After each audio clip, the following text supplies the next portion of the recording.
అందరికీ నమస్కారం. ఈరోజు మనం వినబోయే కథ కుమనుడి ఔదార్యం. రచయిత బి ఆనందరావు గారు.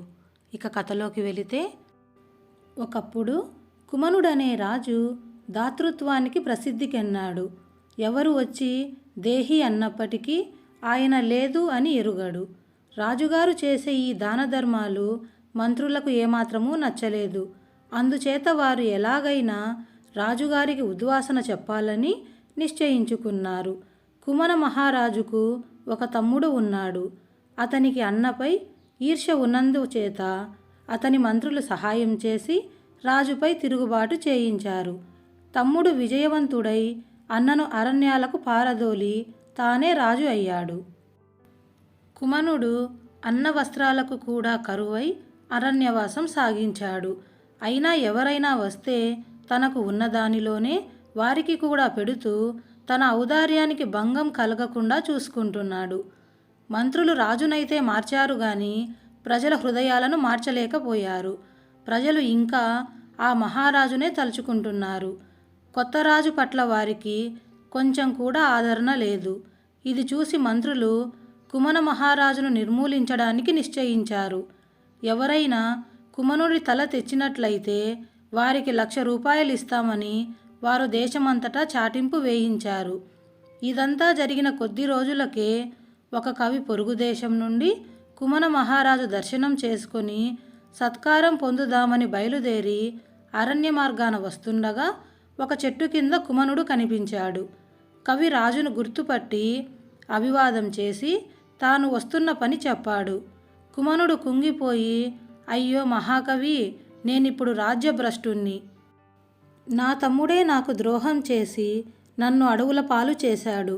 ఈ స్థితిలో నేను నీకేమి ఇవ్వగలను? అయినా నీకు డబ్బు లభించే పద్ధతి చెబుతాను. నా తల తెచ్చిన వారికి నా తమ్ముడు 1,00,000 రూపాయలు ఇస్తానని చాటింపు వేశాడట. అదుగో నా కత్తి, దీనితో నా తల నరికి తీసుకొని పోయి బహుమానం పుచ్చుకో అన్నాడు.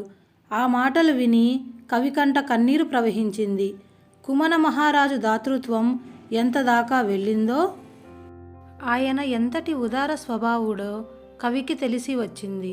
అతను కుమనుడితో, మహారాజా, మీ తల ఉండనివ్వండి. నేను 1,00,000 రూపాయలు మీ తమ్ముడి వద్ద పుచ్చుకోవటమే కాక సాధ్యమైతే మీ రాజ్యం కూడా మీకు దక్కేలాగా చేస్తాను. ప్రస్తుతం నాకు సెలవిప్పించండి అన్నాడు. తరువాత ఆ కవి ఒక అరటి దుంపను కుమనుడి తలలాగా తయారు చేశాడు. దానికి తగిన విధంగా రంగులు వేసి ప్రతి ఒక్కరూ అది కుమనుడి తలేనని భ్రమపడేలాగా సిద్ధం చేశాడు. తరువాత దానిని తీసుకొని కుమనుడి తమ్ముడి దగ్గరికి వెళ్ళి, కుమన మహారాజు కవులను సత్కరించేవాడు. నేను పేదవాణ్ణి కావటం చేత ఆ మహారాజు సహాయంతో నా దారిద్ర్యం తీర్చుకుందామని దూరదేశం నుంచి వచ్చాను. కుమన మహారాజు అడవుల పాలయ్యాడని, ఇప్పుడు ఈ దేశంలో కవులకు సత్కారం జరగడం లేదని విన్నాను. మీ అన్నగారు నాకు అడవిలో కనిపించి తన తల తీసుకువచ్చినట్లయితే తమరు 1,00,000 రూపాయలు ఇస్తారని చెప్పారు. దానకర్ణుడనే పేరు అతనికే చెల్లింది. ఇదిగో ఆయన తల తెచ్చాను. మీరిచ్చే బహుమానం ఇప్పించినట్లయితే నా దారిన నేను పోతాను అంటూ కవి మూట విప్పి తాను తయారు చేసిన మాయతల చూపాడు. అంతవరకు దాకా మంత్రులు ఏమి చెబితే అది చేస్తూ వచ్చిన తమ్ముడు అన్న తల చూసి ఆయన దాతృత్వం గురించి కవి అన్న మాటలు వినగానే గుండె బెదిరి బావురుమని ఏడవనారంభించాడు. రాజా, చేతులు కాలాక ఆకులు పట్టుకొని ఏం లాభం? అంతా మించిపోయాక ఇప్పుడు ఏడిస్తే మీ అన్న తిరిగి వస్తాడా? అన్నాడు కవి. నాకీ రాజ్యం అక్కర్లేదు. నేను మంత్రుల చేతిలో కీలుబొమ్మనై ప్రజల చేత శాపనార్థాలు పడటమే గాక దేవుడు లాంటి అన్నను పోగొట్టుకున్నాను అన్నాడు తమ్ముడు. మీ అన్నగారిని తిరిగి బతికిస్తే ఆయనకు రాజ్యం అప్పగిస్తావా అని అడిగాడు కవి. తప్పక ఇస్తాను. మీకు చేతనైతే మా అన్నను బతికించండి అని తమ్ముడు కవి కాళ్ళపైన పడ్డాడు. అయితే నా వెంట అరణ్యానికి రా, మీ అన్నను బతికిస్తాను అంటూ కవి కుమనుడి తమ్ముణ్ణి వెంటబెట్టుకొని కుమనుడు ఉంటున్న చోటికి తీసుకుపోయాడు.